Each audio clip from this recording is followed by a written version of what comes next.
सुल्तानगंज घाट से कमरिया बन के यही पिया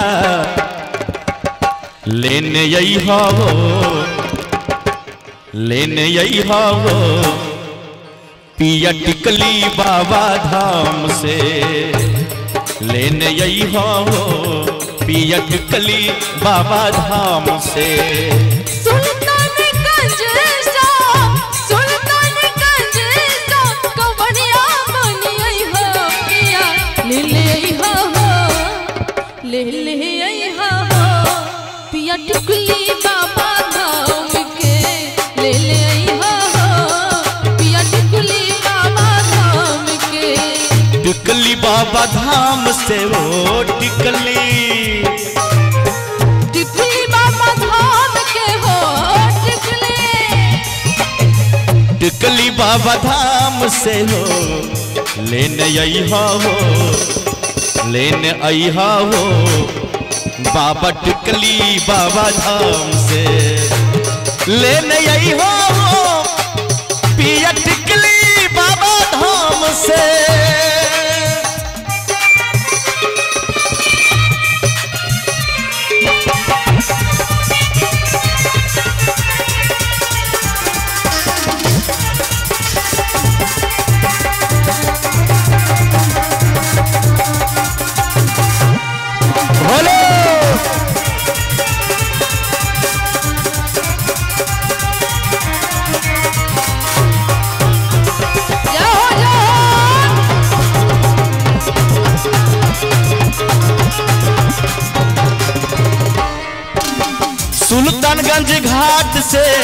सुल्तानगंज घाट से कमरिया बनी आई पिया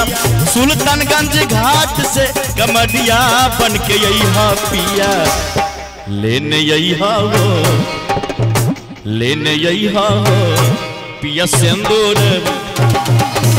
ले आई हो पिया सिंदूर बाबा धाम से सिंदूर बाबा धाम से वो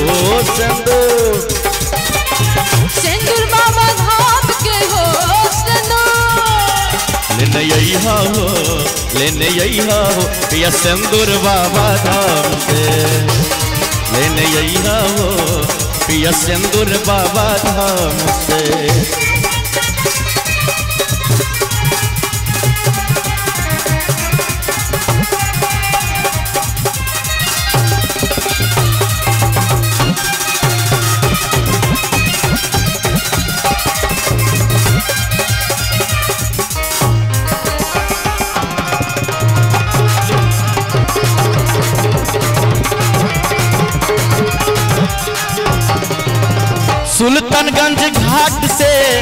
सुल्तानगंज घाट से कमरिया बनी आई पिया